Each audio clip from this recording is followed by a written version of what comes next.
Di balik jendela kamar kami, langit Jakarta menyisakan rona jingga terakhir, berpadu dengan cahaya lampu kota yang mulai menyala satu persatu. Kehangatan secangkir teh jahe dan pelukan Bimo, suamiku, adalah satu-satunya hal yang bisa mengalahkan hawa dingin yang merambat di tubuhku. Perutku yang kian membuncit adalah penanda bahwa sebentar lagi, kebahagiaan kami akan sempurna. Usia kandunganku sudah memasuki bulan ke-7.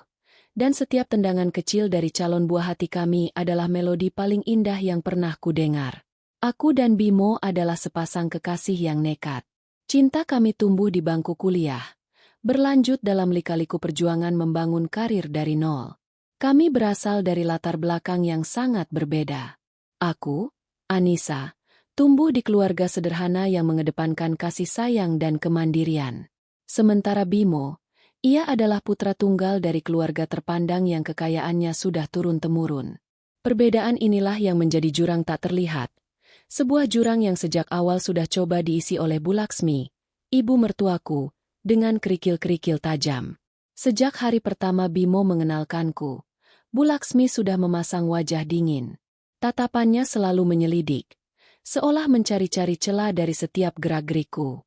Aku tahu ia tidak menyukaiku. Setiap kali kami bertemu, ia tak pernah melewatkan kesempatan untuk menyindir. Pilihlah teman hidup yang setara, Bimo, agar kamu tidak perlu repot-repot mengajari etika dan tata krama dari awal. Ucapnya suatu malam saat makan malam, yang langsung membuat suasana hening mencekam. Bimo hanya bisa menunduk, tak berani membela. Aku mencoba menganggap itu sebagai angin lalu, meyakinkan diri bahwa seiring waktu, ia akan melihat ketulusan hatiku. Namun, seiring waktu, kerikil-kerikil itu berubah menjadi batu-batu besar. Kehamilanku seharusnya menjadi jembatan yang menghubungkan kami.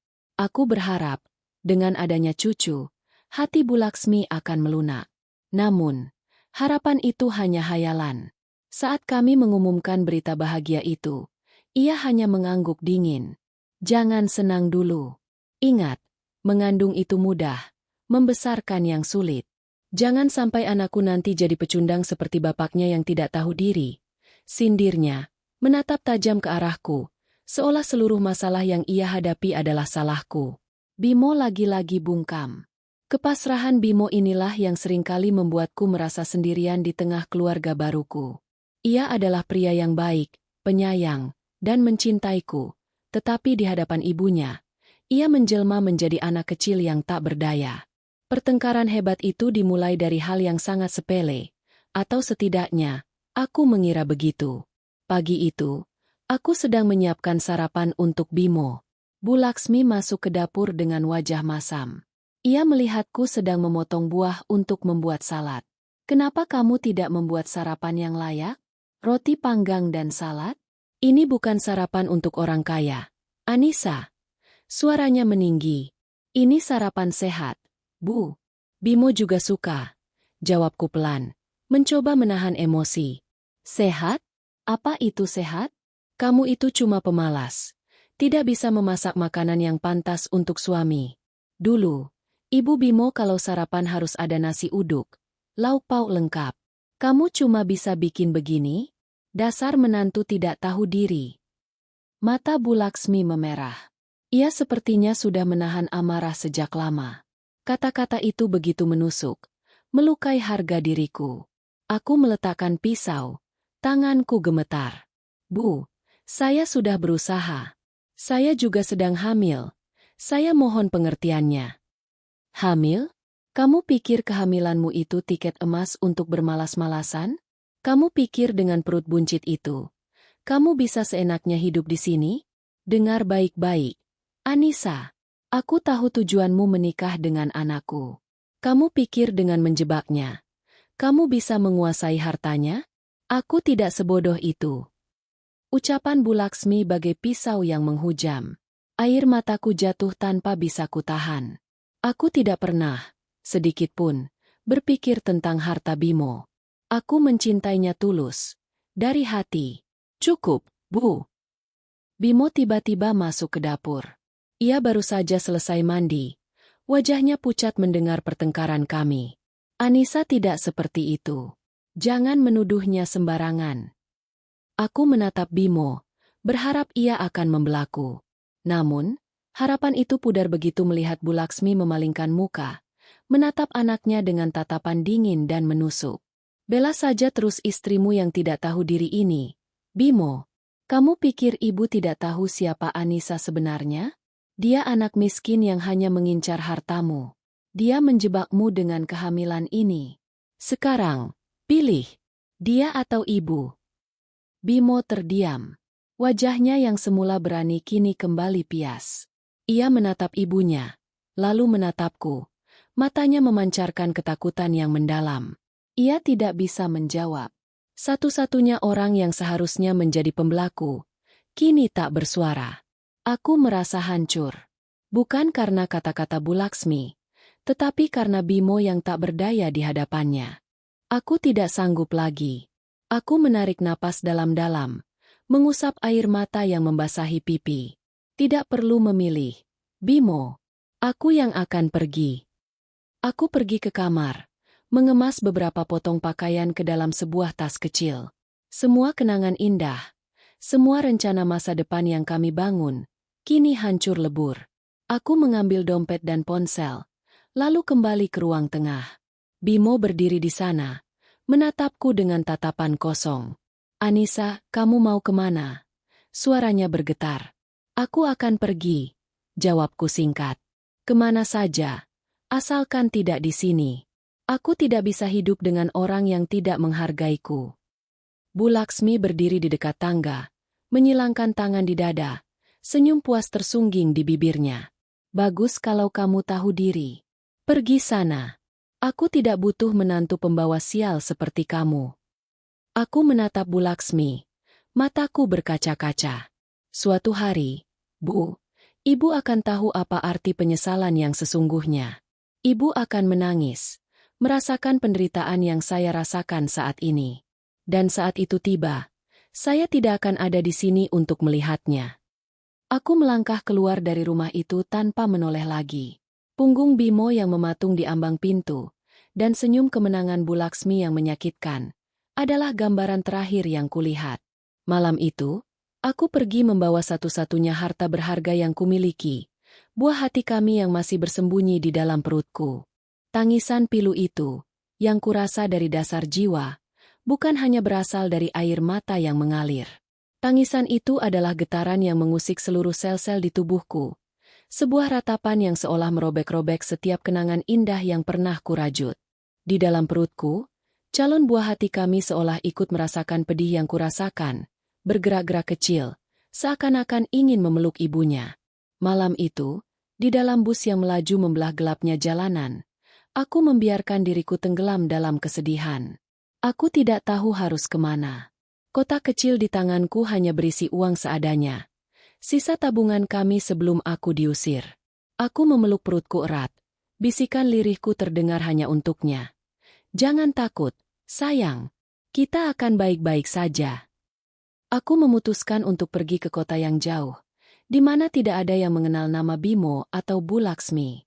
Aku ingin memulai hidup baru, menyingkirkan semua bayangan masa lalu yang menyakitkan. Setelah hampir 10 jam perjalanan, bus itu tiba di sebuah terminal yang asing. Hiruk-pikuk kota yang baru ini menyambutku, tetapi alih-alih merasa bersemangat, aku justru merasa semakin kecil dan tersesat. Aku berjalan tanpa arah, menenteng tas kecil yang isinya tidak seberapa, mencari tempat berteduh yang bisa kusebut rumah. Di tengah kelelahan yang memuncak dan perut yang terus menuntut perhatian, pandanganku jatuh pada sebuah papan kecil yang bertuliskan, disewakan kamar kontrakan. Aku mengetuk pintu rumah yang terlihat sederhana namun terawat itu. Seorang wanita parubaya dengan senyum hangat menyambutku. Namanya Buati. Senyumnya begitu tulus. Matanya memancarkan kehangatan yang sudah lama tidak kurasakan. Ia melihatku, melihat perutku, dan entah mengapa, aku merasa aman di dekatnya. "Bak sendirian?" tanyanya lembut. Suaranya seperti alunan musik yang menenangkan. "Kontrakan ini memang kecil, tapi bersih kok. Cocok untuk Mbak." Aku mengangguk pelan. Air mata kembali menggenang di pelupuk mata. Aku tidak bisa menahan diri. Aku akhirnya menceritakan sedikit tentang kondisiku, bahwa aku seorang diri dan sedang hamil. Aku tidak menceritakan detail pahit pengusiran itu, hanya mengatakan bahwa aku butuh tempat tinggal. Buati tidak bertanya lebih jauh. Ia justru memelukku. Pelukan yang terasa seperti pelukan seorang ibu yang sangat kurindukan. Sudah, jangan nangis, Nak. Semua akan baik-baik saja. Kamu aman di sini, bisiknya. Sejak saat itu, Buati menjadi malaikat pelindungku. Ia tahu kondisiku tidak memungkinkan untuk bekerja berat. Jadi ia membantuku mencari pekerjaan sampingan yang bisa kulakukan di rumah, seperti menjahit atau membuat kue-kue kecil. Buati yang punya warung kecil di depan rumahnya, memajang kue-kue buatanku. Dengan penghasilan yang tidak seberapa, aku bisa mencukupi kebutuhan makan sehari-hari dan menabung sedikit demi sedikit untuk persiapan persalinan. Setiap malam, Buati selalu menemaniku. Ia bercerita tentang masa mudanya, tentang anak-anaknya yang sudah dewasa dan tinggal di luar kota. Ia menyentuh perutku, berbicara kepada calon bayiku, dan memberikan tips-tips sederhana untuk merawat diri saat hamil. Kamu harus kuat, Nak, demi anakmu. Pesannya suatu malam. Kata-kata itu begitu menguatkan. Aku tidak lagi merasa sendirian. Kehadirannya adalah oase di tengah gurun kekeringan hatiku. Aku mulai bisa tersenyum lagi, bahkan tertawa kecil. Namun, jauh di lubuk hati, ada lubang kosong yang tak bisa diisi oleh siapapun. Lubang itu adalah bayangan Bimo, suamiku, yang masih kurindukan. Aku marah padanya, kecewa, tetapi di saat yang sama, aku juga merindukan sosoknya. Suatu hari, aku merasa sangat sakit. Perutku kram dan aku mulai merasakan kontraksi palsu. Aku panik. Buati langsung sigap membantuku. Ia membawaku ke klinik terdekat. Sepanjang jalan, ia tidak henti-hentinya menenangkanku. Ini hanya kontraksi palsu. Nak, wajar kok. Jangan khawatir. Ucapnya. Buati tidak hanya menjadi ibu bagiku. Ia juga menjadi sahabat, kakak, dan segala-galanya. Di kota asing ini, aku tidak punya siapa-siapa, hanya Buati dan calon buah hatiku. Merekalah yang memberiku kekuatan untuk terus berjuang. Masa-masa kehamilan yang sulit ini membuatku semakin mandiri dan kuat. Aku belajar bahwa aku bisa hidup tanpanya keluarga Bimo, tanpanya kekayaan mereka. Kebahagiaan sejati tidak berasal dari harta atau kemewahan, tetapi dari kasih sayang tulus yang diberikan oleh orang-orang di sekitarku. Aku yakin, anakku akan tumbuh menjadi anak yang tangguh, sama sepertiku. Aku tidak akan membiarkannya merasakan penderitaan yang sama. Aku akan menjadi benteng pelindungnya, sama seperti Buati yang menjadi benteng pelindungku saat ini. Melihat kembali ke masa lalu, aku menyadari bahwa pengusiran itu, meski menyakitkan, justru menjadi titik balik dalam hidupku. Aku dipaksa untuk keluar dari zona nyaman, berdiri di atas kaki sendiri, dan menemukan kekuatan yang selama ini tersembunyi. Aku tidak lagi terikat oleh bayangan Bimo dan Bu Laksmi. Aku bebas, meskipun sendirian. Dan di dalam kesendirian ini, aku menemukan makna kebahagiaan yang sesungguhnya. Kebahagiaan itu ada di dalam perutku, berdetak seirama dengan detak jantungku. Semua kenangan buruk, semua rasa sakit, semua penderitaan yang telah kurasakan, seolah musnah ketika tangis pertama itu memecah keheningan ruangan. Suara yang tadinya hanya bisikan dan sentuhan di dalam perut kini nyata, terdengar nyaring, memanggilku dengan seluruh kekuatan yang ia miliki. Di pangkuanku, tergolek sosok mungil yang wajahnya merah, matanya tertutup rapat, dan tangannya menggenggam erat jariku. Buati, yang sedari awal menemani dan menguatkanku, kini berdiri di sampingku dengan mata berkaca-kaca. Ia menyentuh kepalaku, dan bisikannya seolah menjadi pengakuan atas perjuangan yang telah kulalui. Kamu kuat, Nak, sangat kuat. Aku memberikan nama langit untuk putraku. Nama itu bukan sekadar nama, melainkan sebuah doa dan harapan. Langit adalah simbol kebebasan, tempat untuk bermimpi tanpa batas, tanpa sekat. Langit adalah pengingat bahwa meskipun aku sempat terkurung dalam penderitaan, kini aku bisa melihat luasnya dunia. Dan langitku, Dialah yang akan menjadi alasanku untuk terbang lebih tinggi. Tanpa Bimo, tanpa keluarga Bimo, dan tanpa nama besar mereka, kami akan menciptakan langit kami sendiri. 3 tahun pertama kehidupan langit adalah masa yang paling berat, sekaligus yang paling indah. Aku merawatnya seorang diri, menggendongnya kemana-mana, mengajarinya berjalan, dan menjadi saksi setiap senyum pertamanya. Tidur nyenyak adalah kemewahan yang tidak bisa kurasakan. Malam-malam kulalui dengan mata terbuka, menenangkan tangisannya, menyanyikan lagu pengantar tidur yang kuciptakan sendiri, dan berdoa agar ia selalu tumbuh sehat dan bahagia. Seringkali, saat malam sunyi, aku menangis dalam diam, merindukan sosok Bimo. Aku membayangkan bagaimana rasanya jika Bimo ada di sini, menemani, memelukku, dan berbagi kebahagiaan ini bersamaku. Namun, bayangan itu selalu menghilang seiring dengan ingatan akan kebisuan Bimo saat ibunya mengusirku. Untuk memenuhi kebutuhan kami, aku bekerja apa saja yang bisa kulakukan. Pagi hari, aku menitipkan langit pada Buati saat ia menjaga warungnya, sementara aku pergi ke pasar untuk membeli bahan-bahan. Siang harinya, aku kembali ke kontrakan dan mulai memasak kue-kue pesanan, atau menjahit pakaian yang diambil dari tetangga. Malam harinya, saat langit sudah terlelap, aku masih harus menyelesaikan pesanan terakhir atau membuat kerajinan tangan dari koran bekas. Tangan-tangan ini, yang dulu hanya terbiasa merawat diri dan mengurus rumah tangga, kini menjadi tulang punggung yang menopang kehidupan kami berdua. Aku selalu merasa bersalah ketika harus membagi waktu antara bekerja dan merawat langit. Aku sering menatap wajahnya yang tertidur pulas, merasa bahwa aku telah gagal menjadi ibu yang sempurna karena tidak bisa memberikan kemewahan atau kenyamanan yang lebih. Namun, setiap kali ia terbangun, senyumnya yang tulus, tawanya yang nyaring, dan pelukannya yang hangat, seolah menghapus semua rasa lelah dan keraguan di hatiku. Ia adalah sumber kekuatanku. Dialah yang membuatku tetap berdiri tegak, tak peduli badai apapun yang menerpa. Buati terus menjadi sandaranku. Ia tak hanya membantu mengurus langit, tetapi juga menjadi guru spiritual yang tak kusadari. Nak, jangan pernah merasa bersalah. Cinta seorang ibu tidak diukur dari seberapa banyak harta yang ia berikan, tetapi dari seberapa besar pengorbanan yang ia lakukan. Ucapnya suatu sore, saat aku terlihat lelah dan putus asa. Kata-kata itu menenangkan hatiku. Aku tahu, aku tidak sendirian. Suatu hari, aku mendapat pekerjaan sampingan untuk membuat kue ulang tahun. Aku harus bekerja ekstra keras hingga larut malam.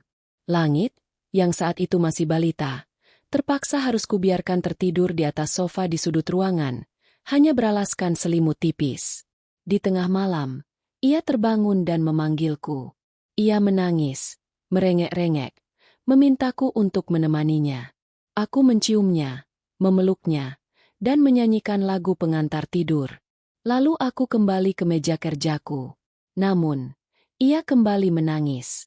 Aku menatapnya, dan tiba-tiba, air mataku menetes. Tangisan langit seolah mewakili tangisanku sendiri. Tangisan seorang ibu yang harus berjuang seorang diri. Maafkan ibu, nak, bisikku lirih, memeluknya erat.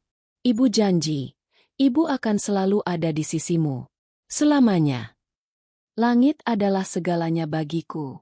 Ia adalah alasanku untuk bangun di pagi hari dan berjuang di malam hari. Ia adalah pengingat bahwa meskipun aku pernah diusir dan diperlakukan tidak adil, hidupku tidak berakhir di sana.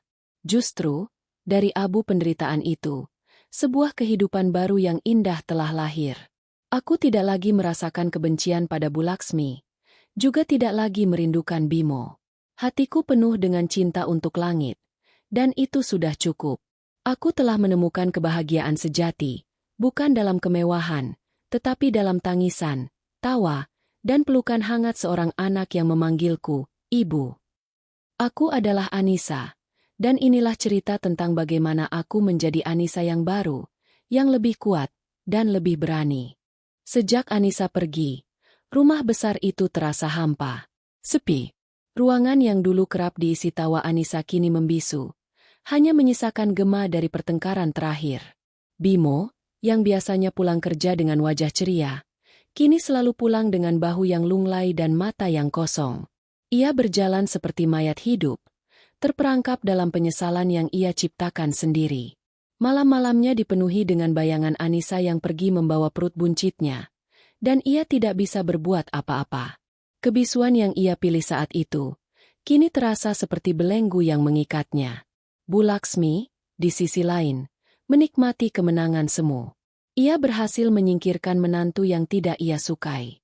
Namun, kebahagiaan itu hanya bertahan sesaat.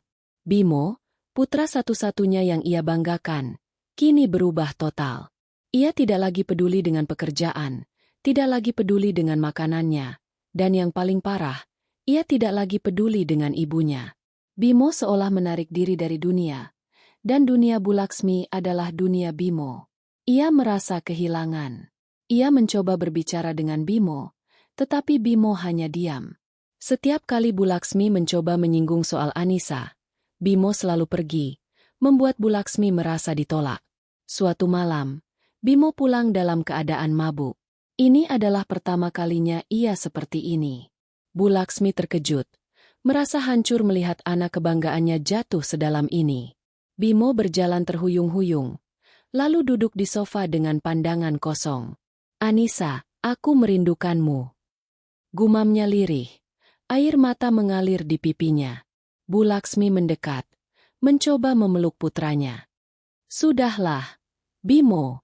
Untuk apa memikirkan perempuan seperti itu? Kamu bisa dapat yang lebih baik, bisiknya. Tidak, Bu. Anissa yang terbaik. Aku bodoh. Aku pengecut.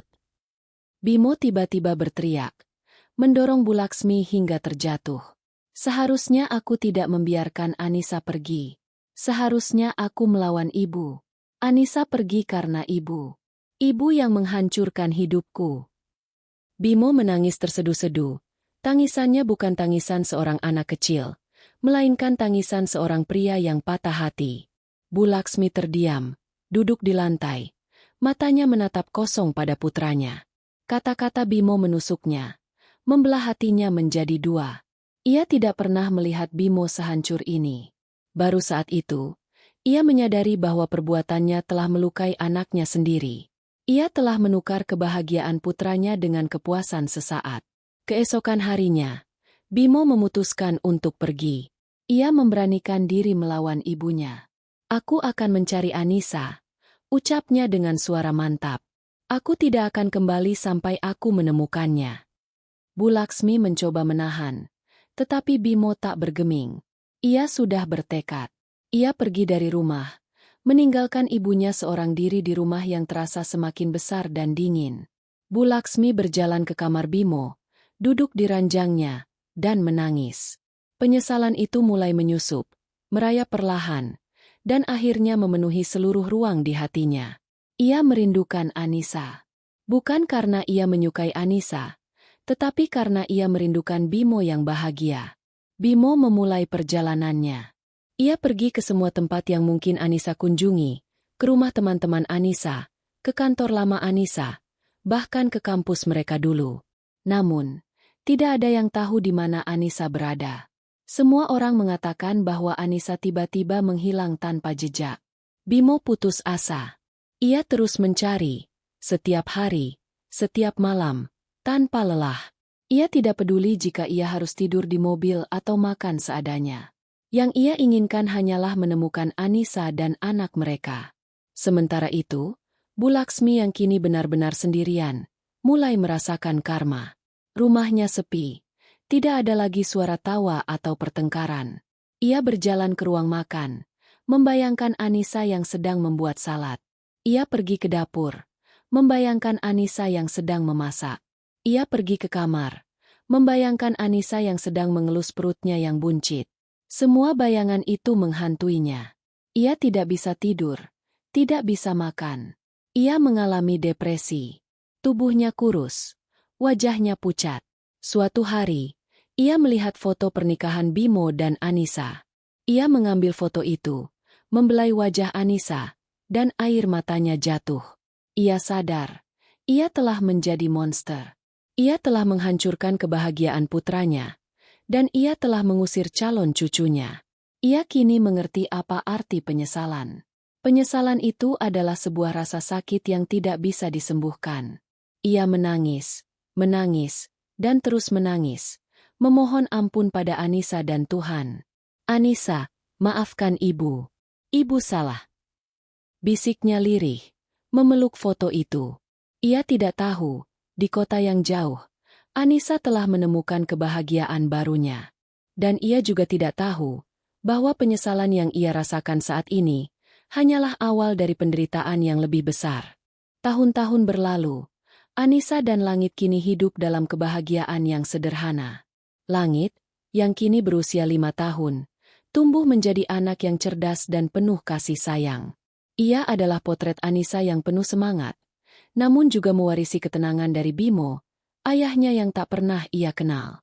Anissa bekerja keras, dan berkat kerja kerasnya, ia kini memiliki sebuah warung kecil yang menjual makanan dan minuman. Hidup mereka mungkin tidak mewah, tetapi penuh dengan kehangatan. Suatu sore yang cerah, Anissa mengajak Langit ke taman kota. Ini adalah hari libur, dan Anissa ingin menghadiahi putranya dengan waktu berkualitas. Langit berlari-lari riang. Tawanya nyaring memecah keheningan sore. Ia bermain perosotan, ayunan, dan berlarian mengejar kupu-kupu. Anissa duduk di bangku taman, mengamati putranya dengan senyum penuh cinta. Di dalam hati, ia bersyukur atas semua yang ia miliki. Anissa telah menemukan kedamaian, dan ia tidak lagi merasa butuh Bimo untuk melengkapi hidupnya. Di sisi lain taman, Bimo sedang duduk di bangku, terdiam. Ia telah menghabiskan 5 tahun terakhir untuk mencari Anissa. Ia mengunjungi setiap kota yang mungkin menjadi tempat persembunyian Anissa, tetapi ia selalu pulang dengan tangan kosong. Wajahnya yang dulu ceria kini dipenuhi dengan kelelahan dan kesedihan. Rambutnya memutih di beberapa bagian, dan matanya selalu menatap kosong ke kejauhan. Penyesalan itu terus menghantuinya, dan ia tidak bisa hidup tenang. Tiba-tiba, Bimo mendengar tawa anak kecil. Tawa itu begitu nyaring, begitu murni, sehingga ia menoleh. Pandangannya jatuh pada seorang anak laki-laki yang sedang berlarian, mengejar seekor kupu-kupu. Anak itu sangat mirip dengannya saat kecil, dengan mata bulat dan hidung mancung yang sama. Jantung Bimo berdebar kencang. Ia merasa ada ikatan yang kuat, ikatan yang tidak bisa dijelaskan. Ia terus mengamati anak itu, hingga pandangannya jatuh pada seorang wanita yang duduk di bangku taman. Wanita itu adalah Anissa. Bimo merasa seluruh dunia berhenti berputar. Anissa, wajah yang ia cari selama 5 tahun terakhir, kini berada di depannya. Ia tampak lebih cantik, lebih matang, dan lebih bahagia. Bimo melihat senyumnya yang tulus, melihatnya mengamati anak itu dengan mata penuh cinta. Dan ia sadar, anak itu adalah anaknya, putra mereka. Dengan langkah ragu, Bimo berjalan mendekat. Ia ingin memeluk Anissa, ia ingin berteriak, ia ingin menangis. Tetapi ia tidak bisa. Ia terlalu malu, terlalu takut. Ia berdiri beberapa meter dari Anissa, menatapnya dengan air mata yang menggenang. Anissa, yang merasakan ada seseorang sedang memperhatikannya, menoleh.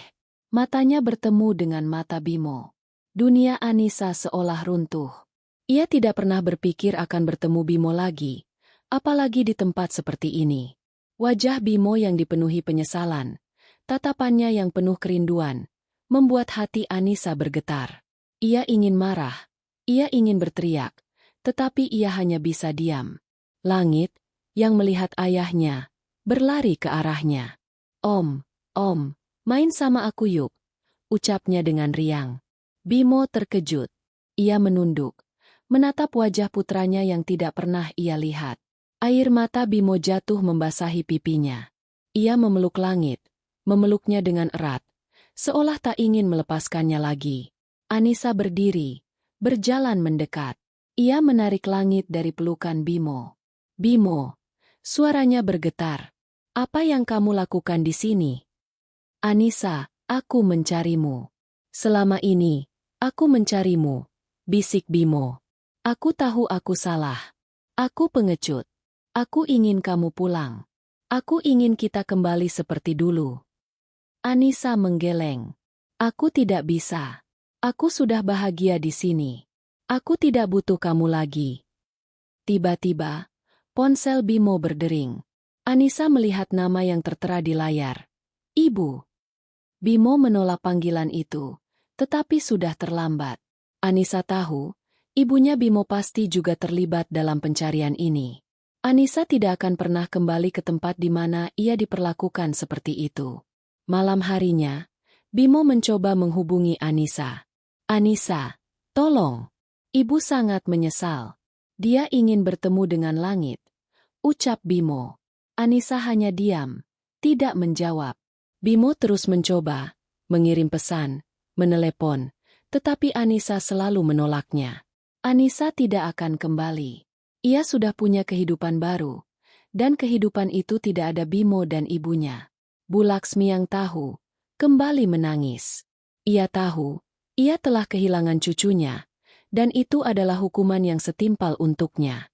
Sejak pertemuan tak terduga di taman, hidup Bu Laksmi dan Bimo tidak pernah sama. Bimo, yang kini tahu di mana Anissa dan putranya berada, merasa ada secercah harapan. Ia tidak lagi menghabiskan waktunya untuk mencari tanpa arah, melainkan mencoba segala cara untuk kembali ke dalam kehidupan Anissa. Namun, dinding yang dibangun Anissa begitu tebal. Anissa tidak pernah menjawab telepon, membalas pesan, atau menanggapi usaha Bimo. Ia telah bahagia dengan kehidupannya yang baru, dan bayangan masa lalu yang menyakitkan tidak lagi bisa mengusik kedamaiannya. Bu Laksmi, yang juga mengetahui keberadaan Anissa dan cucunya, merasa penyesalan yang ia rasakan kian membengkak. Ia tidak bisa melupakan tatapan Bimo yang penuh kekecewaan, dan kini ia juga harus menghadapi penolakan Anissa. Ia bertekad untuk menebus kesalahannya. Dengan bantuan seorang detektif swasta, Bu Laksmi mencari tahu alamat Anissa dan tempat ia bekerja. Ia berharap bisa menemui Anissa dan Langit secara langsung. Suatu sore, saat Anissa sedang sibuk melayani pembeli di warungnya, sebuah mobil mewah berhenti di depan. Dari dalamnya, keluar seorang wanita parubaya dengan pakaian rapi. Itu adalah Bu Laksmi. Jantung Anissa berdebar kencang. Perasaannya campur aduk antara amarah, terkejut, dan jijik. Ia mencoba mengabaikannya, tetapi Bu Laksmi berjalan mendekat, membawa sebuah boneka beruang berukuran besar dan beberapa tas berisi pakaian anak-anak dari merek-merek mahal. Anissa. Sapa Bu Laksmi dengan suara yang bergetar. Ini untuk cucu saya. Langit. Maaf. Saya tidak pernah melihatnya tumbuh. Tolong, izinkan saya bertemu dengannya. Anissa menatapnya dingin. Ia menunjuk ke pintu warung dengan dagunya. Silakan keluar, Bu. Saya tidak punya waktu untuk drama. Anissa, tolong. Saya sudah sangat menyesal, ucap Bu Laksmi. Air matanya jatuh. Saya tahu saya salah. Saya adalah ibu mertua yang kejam. Saya mohon, maafkan saya. Izinkan saya melihat cucu saya. Tepat saat itu, Langit keluar dari balik meja kasir. Matanya yang polos menatap Bu Laksmi, lalu beralih ke boneka beruang yang ada di tangannya. Bu Laksmi, yang melihatnya, tersenyum dan berjalan mendekat. Langit, ini nenek. Nenek bawa hadiah untukmu. Ucapnya dengan lembut. Anissa segera berdiri di antara Bu Laksmi dan Langit. Jangan sentuh anakku, ucapnya pelan, tetapi tegas. Dan bawa semua barang-barang ini pergi. Aku tidak butuh hadiahmu. Air mata Bu Laksmi mengalir semakin deras. Ia memohon, ia menangis. Ia menceritakan betapa ia menderita sejak Anissa pergi. Tetapi Anissa hanya diam, tidak bergeming. Ia telah merasakan penderitaan yang sama, dan ia tahu, air mata Bu Laksmi saat ini tidak sebanding dengan rasa sakit yang ia rasakan dulu. Ia membiarkan Bu Laksmi menangis, merasakan sedikit dari apa yang pernah ia rasakan. Setelah beberapa saat, Anissa kembali berbicara. Ibu tidak perlu menceritakan penderitaan ibu. Saya sudah tahu. Setiap malam, saya memimpikan hal ini. Saya memimpikan ibu menangis dan menyesal seperti ini. Dan saya tidak tahu, ternyata rasanya tidak semenyenangkan yang saya bayangkan. ucapnya dengan nada datar. Saya memaafkan ibu, tetapi saya tidak akan pernah melupakan apa yang sudah ibu lakukan. Jadi, lebih baik ibu pergi. Jangan kembali lagi. Bu Laksmi akhirnya pergi dengan hati hancur. Ia tidak berhasil menemui cucunya, dan ia juga tidak berhasil mendapatkan pengampunan dari Anissa. Ia kembali ke mobilnya, menatap boneka beruang yang masih ada di tangannya, dan menangis terseduh-seduh. Ia tahu, perjuangannya tidak akan mudah. Anissa bukan lagi Anissa yang dulu, yang mudah disakiti. Anissa yang sekarang adalah seorang ibu yang kuat, yang telah menemukan kedamaian, dan tidak akan mudah digoyahkan.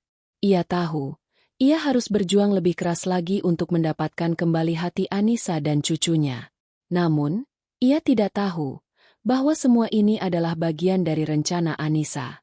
Rencana untuk membuat Bu Laksmi merasakan penderitaan yang ia rasakan dulu, dan membuat Bimo sadar akan kesalahannya yang fatal. Penyesalan yang dirasakan Bu Laksmi telah berubah menjadi penderitaan. Kegagalan demi kegagalan yang ia alami dalam upaya mendekati Anissa dan langit, membuat jiwanya hancur. Rumah megah yang dulu ia banggakan kini terasa seperti penjara. Setiap sudutnya dipenuhi kenangan. Kenangan buruk tentang perbuatannya dan kenangan indah tentang kebahagiaan yang ia hancurkan. Ia tidak bisa lagi makan. Setiap suapan makanan terasa hambar. Perutnya seolah menolak. Ia tidak bisa lagi tidur. Setiap kali ia memejamkan mata, wajah Anissa dan langit selalu muncul, menghantuinya. Bimo, yang kini tahu bahwa ibunya sedang menderita, mencoba berbicara dengannya. Bu, hentikan. Anissa tidak akan kembali. Dia sudah punya kehidupan sendiri. Ucapnya suatu hari. Tidak, Bimo. Ibu harus mendapatkan cucu ibu kembali. Ibu harus meminta maaf pada Anissa. Ibu tidak akan tenang sampai Anissa memaafkan ibu. Jawab Bu Laksmi, suaranya parau. Matanya memerah, dan kantung matanya menghitam. Kesehatan Bu Laksmi menurun drastis. Tubuhnya yang semula tegap kini kurus kering. Ia sering pingsan, dan suatu hari, ia terjatuh dari tangga. Bimo yang melihatnya segera membawanya ke rumah sakit. Di rumah sakit, dokter mengatakan bahwa Bu Laksmi mengalami depresi berat, yang telah mempengaruhi kesehatan fisiknya. Ibu harus mendapatkan perawatan intensif. Jika tidak, keadaannya akan semakin memburuk, kata dokter. Bu Laksmi menolak perawatan. Ia hanya ingin bertemu Anissa dan langit. Ibu tidak butuh obat. Ibu hanya butuh Anissa dan cucu ibu, ucapnya lirih. Air mata mengalir di pipinya. Bimo, yang putus asa, akhirnya menghubungi Anissa. Anissa, tolong, datanglah ke sini. Ibu, ibu sudah sekarat, ucap Bimo, suaranya bergetar. Anissa yang mendengar itu, terdiam. Ia tidak tahu harus berbuat apa. Di satu sisi, ia merasa puas. Akhirnya, Bu Laksmi merasakan penderitaan yang ia rasakan dulu. Ia menangis, dan ia menderita. Namun, di sisi lain, ia juga merasa iba. Bagaimanapun juga, Bu Laksmi adalah ibu dari Bimo, pria yang pernah ia cintai. Langit, yang tidak mengerti apa-apa, hanya memandangi ibunya. Malam itu, Anissa tidak bisa tidur. Ia terus memikirkan kata-kata Bimo. Ibu sudah sekarat. Kata-kata itu terus terngiang di telinganya. Keesokan paginya, ia mengambil keputusan. Ia akan datang ke rumah sakit, bukan untuk memaafkan, melainkan untuk melihat Bu Laksmi, untuk memastikan bahwa ia benar-benar menderita. Anissa datang ke rumah sakit dengan Langit. Ia menyuruh Langit menunggu di lobi, dan ia sendiri yang masuk ke ruang perawatan Bu Laksmi. Pemandangan di depannya membuat Anissa terkejut. Wanita yang dulu ia kenal sebagai sosok yang tegar dan angkuh, kini terbaring tak berdaya di ranjang rumah sakit. Wajahnya pucat, tubuhnya kurus, dan matanya menatap kosong ke langit-langit. Bimo yang melihat Anissa datang, langsung berdiri. Anissa, kamu datang, bisiknya. Di mana Langit? Suara Bu Laksmi tiba-tiba terdengar. Ia menoleh, matanya mencari-cari. Bimo menunjuk ke pintu. Langit ada di luar, bisiknya. Bu Laksmi mencoba bangun, Tetapi ia tidak bisa. Ia hanya bisa menangis. Anissa, maafkan ibu. Ibu salah. Bisiknya lirih. Anissa menatapnya. Hatinya bergetar. Ia tidak tahu harus berbuat apa. Ia telah membalas dendam. Tetapi ia tidak merasa puas. Ia hanya merasa kosong. Pemandangan di ruang perawatan itu bagai mimpi buruk yang menjadi kenyataan.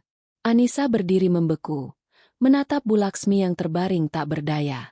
Semua amarah, dendam, dan kepuasan yang ia rasakan sebelumnya, kini menguap tak bersisa, digantikan oleh kekosongan yang menyesakan. Ia telah mendapatkan apa yang ia inginkan, melihat Bu Laksmi menderita dan menangis, tetapi bukannya merasa lega, hatinya justru terasa lebih berat dari sebelumnya. Itu bukan kemenangan, melainkan sebuah pengingat pahit bahwa kebencian hanya akan melahirkan penderitaan yang lebih dalam. Bu Laksmi, yang dulu begitu angkuh dan perkasa, kini hanyalah seorang wanita tua yang rapuh, terperangkap dalam penjara penyesalannya sendiri. Anissa, maafkan ibu. Ibu salah. Bisikan itu terdengar putus asa, memohon-mohon. Suara yang dulu begitu menusuk kini hanya sebuah desahan lirih. Anissa hanya bisa diam. Air matanya tak terbendung. Ini bukan tangisan kemenangan, melainkan tangisan yang mewakili semua rasa sakit yang pernah ia telan. Tangisan yang mewakili penderitaan Bu Laksmi, penderitaan Bimo, dan penderitaan dirinya sendiri. Anissa berbalik, meninggalkan ruangan itu untuk sesaat. Ia tak sanggup melihat lebih lama. Di lobi, Langit duduk manis di kursi, memandangi ibunya dengan mata polos penuh tanya. Ibu kenapa? Ibu menangis? Tanyanya, suaranya kecil dan lembut. Anissa berjongkok, memeluk erat putranya. Tidak, sayang. Ibu tidak apa-apa, bisiknya, meskipun air matanya masih mengalir deras. Langit mengusap pipi ibunya, seolah mencoba menghapus semua kesedihan. Perasaan bersalah kembali menghinggapi Anissa. Ia sadar, ia tidak seharusnya melibatkan putranya dalam semua ini. Langit adalah malaikat kecilnya, dan ia tidak ingin malaikat kecilnya terkotori oleh dendam dan kepahitan. Anissa menarik napas dalam-dalam, mengumpulkan semua keberanian yang tersisa. Ia memegang tangan Langit, menggenggamnya erat. Ayo, kita temui nenek, ucapnya. Langit menatapnya dengan bingung, tetapi ia mengangguk. Anissa membawa Langit kembali ke ruang perawatan. Bimo, yang melihat mereka berdua, merasa hatinya sedikit menghangat. Ia tahu, kehadiran Langit akan menjadi obat terbaik bagi ibunya. Langit berjalan mendekat keranjang, matanya memandangi wanita yang terbaring di sana. Bu Laksmi menoleh, matanya yang sudah buram kini mencoba menatap wajah Langit. Sosok mungil itu, yang hanya ia lihat dalam foto, kini berada di depannya. Langit adalah salinan dari Bimo, tetapi ia memiliki mata Anissa yang teduh dan senyumnya yang tulus. Bu Laksmi menangis. Tangisannya bukan lagi tangisan penyesalan, melainkan tangisan kebahagiaan yang bercampur dengan rasa sakit.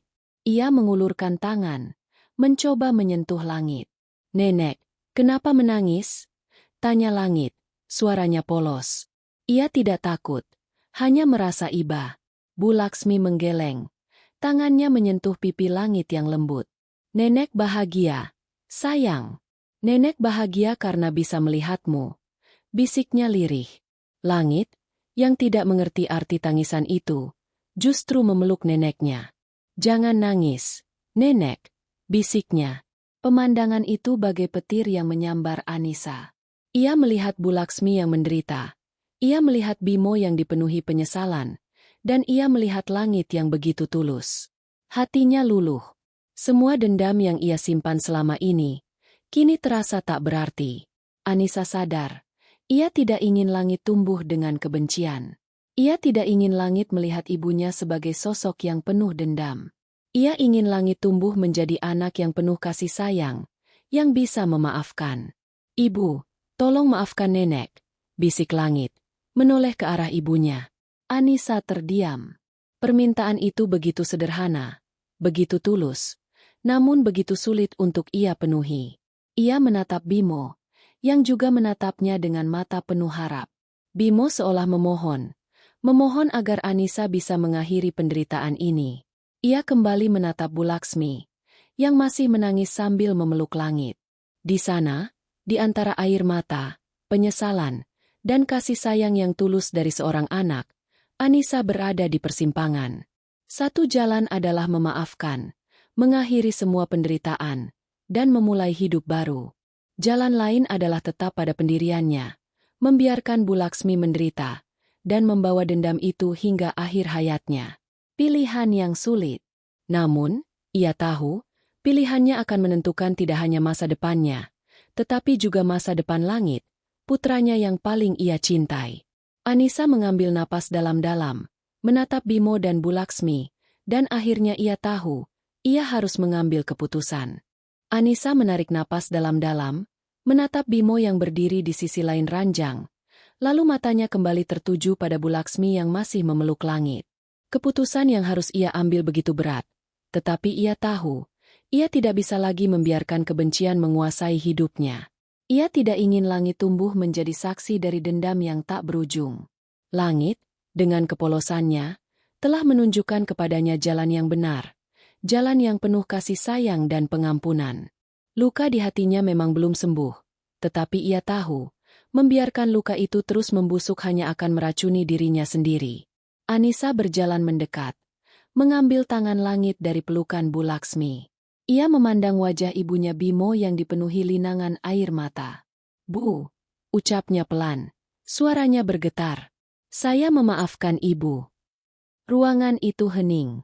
Bu Laksmi, yang semula menangis pilu, kini terdiam, matanya yang buram menatap tak percaya. Bimo, yang selama ini hanya bisa diam, kini menghela napas lega. Ia tahu, kata-kata itu bukan sekadar kata-kata. Itu adalah awal dari babak baru dalam hidup mereka. Anissa melanjutkan, "Saya memaafkan ibu, tetapi tidak berarti saya melupakan apa yang sudah ibu lakukan. Saya tidak akan pernah melupakan bagaimana ibu mengusir saya saat saya hamil besar, dan bagaimana ibu membuat Bimo menjadi pria yang pengecut. Luka itu ada, dan saya tidak bisa menghapusnya begitu saja. Tapi saya tidak ingin luka itu menghalangi Langit untuk mengenal neneknya. Dan saya tidak ingin luka itu menghalangi Bimo untuk kembali menjadi pria yang saya cintai." Bu Laksmi kembali menangis. Kali ini tangisannya adalah tangisan haru. Ia tidak pernah berpikir Anissa akan memaafkannya. Ia pikir ia akan terus-menerus hidup dalam bayang-bayang dosa masa lalunya. "Terima kasih, Anissa, terima kasih," bisiknya, suaranya parau. "Ibu berjanji, ibu akan menjadi nenek yang baik. Ibu tidak akan pernah menyakitimu lagi. Ibu minta maaf." Anissa mengangguk. "Jangan berjanji, Bu. Cukup tunjukkan dengan perbuatan. Saya akan datang sesekali, membiarkan Langit menghabiskan waktu bersama ibu. Tapi saya tidak akan kembali ke rumah itu. Itu adalah tempat di mana saya merasakan penderitaan yang paling dalam. Saya tidak bisa kembali ke sana." Bu Laksmi memahami. Ia mengangguk lemah, menerima syarat Anissa. Ia tahu, ia harus menebus kesalahannya dengan perbuatan, bukan hanya kata-kata. Dan ia bertekad untuk melakukannya. Setelah Anissa dan Langit pergi, Bimo mendekat ke ibunya. "Bu, Anissa sudah memaafkan ibu. Sekarang, ibu harus sembuh. Demi Langit," ucapnya. Bu Laksmi mengangguk. Air mata masih mengalir di pipinya. "Iya, Nak. Ibu akan sembuh," bisiknya. Bimo tahu, ibunya sudah berubah. Ia tidak lagi melihat sorot mata angkuh, melainkan sorot mata penuh penyesalan dan harapan. Beberapa minggu kemudian, kondisi Bu Laksmi mulai membaik. Ia mendapatkan perawatan yang intensif, dan yang paling penting, ia memiliki semangat hidup baru. Semangat itu adalah Langit. Anissa menepati janjinya. Setiap akhir pekan, ia dan Langit datang mengunjungi Bu Laksmi. Langit, yang tidak tahu apa-apa, selalu ceria dan riang. Ia bermain bersama neneknya, menceritakan semua hal yang ia alami di sekolah, dan membuat Bu Laksmi tersenyum. Melihat kebahagiaan itu, Anissa merasa hatinya sedikit menghangat. Ia masih menjaga jarak, tetapi ia mulai bisa melihat perubahan di diri Bu Laksmi. Bu Laksmi tidak lagi angkuh. Ia menjadi sosok yang lemah lembut dan penuh kasih sayang. Ia selalu menyiapkan makanan kesukaan Anissa, dan ia selalu menanyakan kabar Anissa. Bu Laksmi tidak pernah mencoba memaksa Anissa untuk kembali. Ia hanya menunggu, berharap, dan terus berusaha. Sementara itu, Anissa dan Bimo mulai membangun kembali hubungan mereka. Setelah bertahun-tahun berpisah, mereka tidak bisa begitu saja kembali seperti dulu. Mereka harus memulai dari awal. Bimo sering mengunjungi Anissa, membantunya di warung, dan menghabiskan waktu bersama Langit. Anissa melihat bahwa Bimo sudah berubah. Ia tidak lagi menjadi pria yang pengecut. Ia menjadi pria yang bertanggung jawab, yang berani melawan ibunya demi kebahagiaan keluarganya. Suatu malam, saat Langit sudah tertidur, Bimo mengajak Anissa duduk di teras. "Anissa, aku tahu, aku tidak pantas. Tapi aku ingin, jika kamu bersedia, kita menikah lagi," ucapnya. Suaranya bergetar. Anissa menatapnya. Wajahnya yang penuh penyesalan, tatapannya yang penuh cinta, membuat Anissa merasa luluh. "Aku tidak pernah berhenti mencintaimu, Bimo," bisiknya. Mereka memutuskan untuk menikah lagi. Kali ini, pernikahannya sangat sederhana. Hanya ada mereka berdua, Langit, Buati, dan Bu Laksmi. Pernikahan itu bukanlah pernikahan mewah, melainkan sebuah janji baru. Sebuah janji untuk membangun masa depan yang bahagia, jauh dari bayangan masa lalu yang menyakitkan. Anissa memutuskan untuk pindah ke rumah baru, rumah yang jauh dari rumah Bu Laksmi, tetapi tetap sering berkunjung. Ia tidak ingin lagi hidup di bawah bayang-bayang Bu Laksmi. Ia ingin hidup mandiri, bersama Bimo dan Langit. Akhirnya, kebahagiaan kembali ke dalam hidup mereka. Anissa, Bimo, dan Langit hidup bahagia. Bu Laksmi, yang kini sudah sembuh, menjadi nenek yang sangat baik. Ia sering menghabiskan waktu bersama cucunya, dan ia sering meminta maaf pada Anissa. Anissa memaafkannya, tetapi ia tidak akan pernah melupakan. Luka itu akan selalu ada, sebagai pengingat bahwa pengampunan adalah anugerah yang harus terus-menerus dirawat. Anissa, Bimo, dan Langit memulai babak baru dalam hidup mereka. Sebuah babak yang tidak sempurna, tetapi penuh dengan kasih sayang, pengampunan, dan harapan. Pagi itu, Anissa terbangun dari tidurnya dengan perasaan damai yang sudah lama tidak ia rasakan. Jauh di luar jendela, terdengar kicauan burung yang menyambut fajar, disusul oleh suara gemericik air dari keran di dapur. Sinar matahari pagi yang masuk melalui celah jendela, membelai wajahnya dengan lembut, membawa serta kehangatan yang merambat hingga ke relung hatinya. Ia membalikkan badan, menatap wajah Bimo yang masih terlelap. Wajahnya terlihat tenang, tanpa beban, sebuah pemandangan yang dulu terasa seperti hayalan belaka. Di ranjang kecil di sudut ruangan, Langit juga masih tidur nyenyak, memeluk boneka beruang yang diberikan oleh neneknya. Di rumah baru ini, rumah yang mereka bangun dari nol, Anissa menemukan arti kebahagiaan yang sesungguhnya. Kebahagiaan itu bukan lagi sebuah mimpi yang samar, melainkan kenyataan yang bisa ia rasakan, ia sentuh, dan ia hidupi setiap hari. Rumah mereka sederhana, jauh dari kemewahan dan kemegahan rumah Bu Laksmi. Dindingnya tidak dihiasi dengan lukisan-lukisan mahal yang bisu, melainkan dengan gambar-gambar langit yang penuh warna, menceritakan tentang petualangannya di sekolah dan di taman. Perabotannya tidak mewah, tetapi setiap barang memiliki kenangan. Meja makan yang dibuat Bimo dengan tangannya sendiri, gorden yang dijahit Anissa dengan sisa-sisa kain, dan rak buku yang dipenuhi oleh dongeng-dongeng anak yang mereka kumpulkan bersama. Di setiap sudut rumah ini, Anissa bisa merasakan kehadiran Bimo, kehadiran langit, dan yang paling penting, kehadiran dirinya sendiri. Di sini, tidak ada lagi kekuasaan Bu Laksmi, tidak ada lagi tatapan menghakimi, dan tidak ada lagi sindiran yang menyakitkan. Di sini, hanya ada mereka bertiga, dan kebahagiaan mereka adalah prioritas utama. Anissa bangkit dari ranjang, perlahan-lahan agar tidak membangunkan Bimo. Ia berjalan ke dapur, membuat sarapan.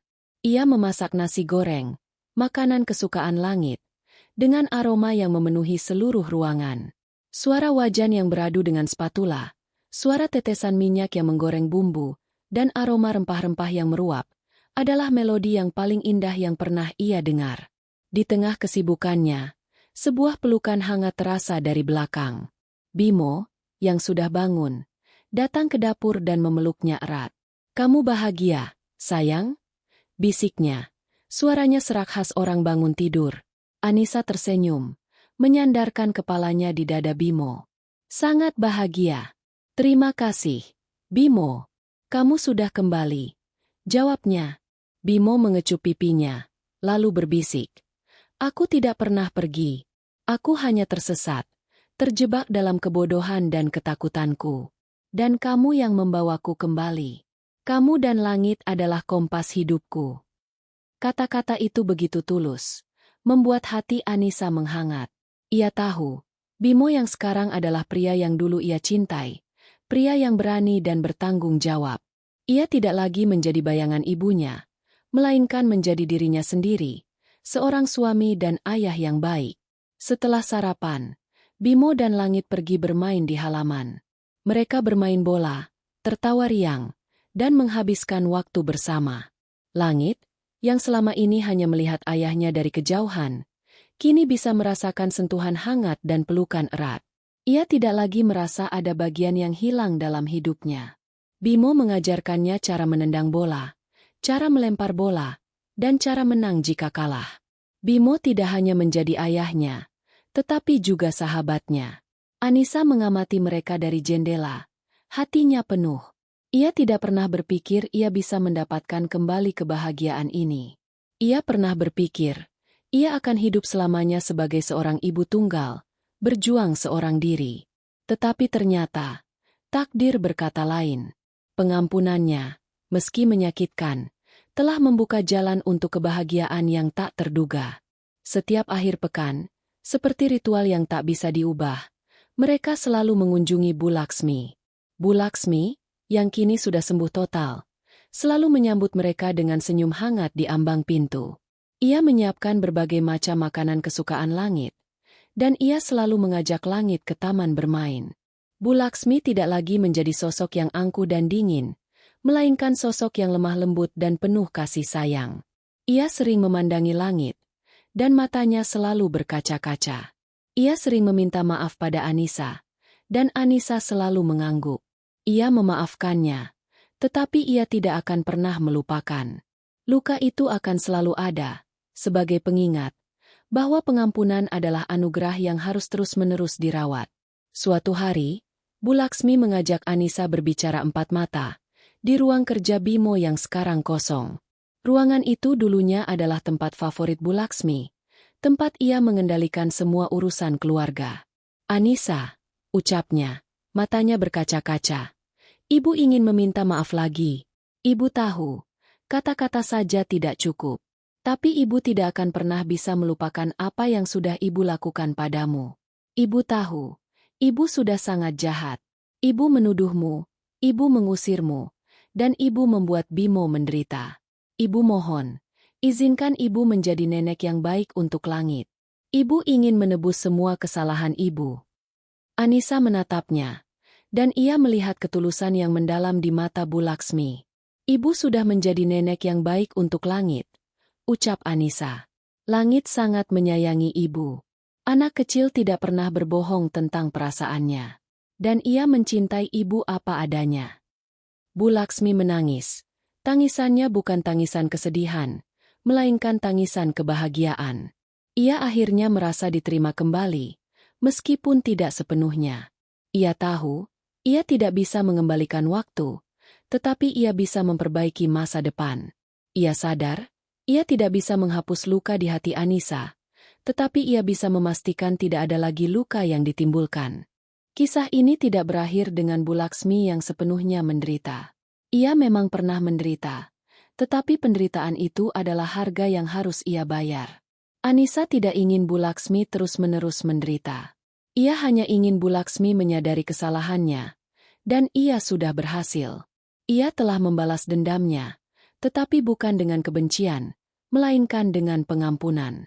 Dan pengampunan itu, pada akhirnya, membawa kebahagiaan untuk semua orang. Anissa, Bimo, dan langit memulai babak baru dalam hidup mereka.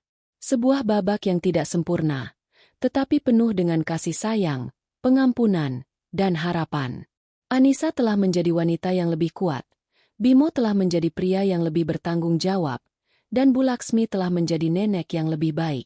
Luka di hati Anissa akan selalu ada, tetapi ia tidak lagi membiarkan luka itu mengendalikan hidupnya.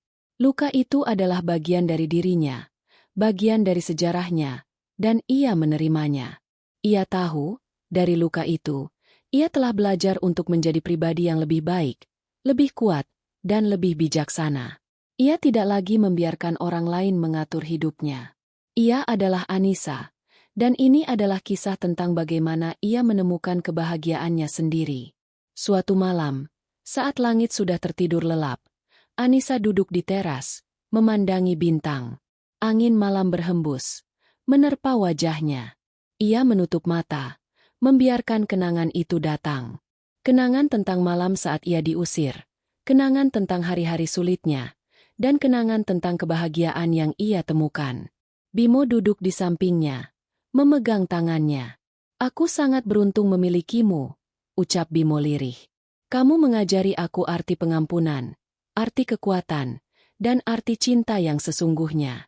Aku tidak tahu apa yang akan terjadi jika kamu tidak memaafkanku." Anissa tersenyum, menyandarkan kepalanya di bahu Bimo. "Kita berdua sama-sama belajar. Aku belajar bahwa terkadang, memaafkan adalah balas dendam terbaik. Dan aku belajar bahwa cinta sejati tidak akan pernah mati, ia hanya tersesat, dan akan kembali menemukan jalannya." Mereka duduk di sana, di bawah langit yang penuh bintang, membiarkan keheningan malam menjadi saksi bisu kebahagiaan mereka.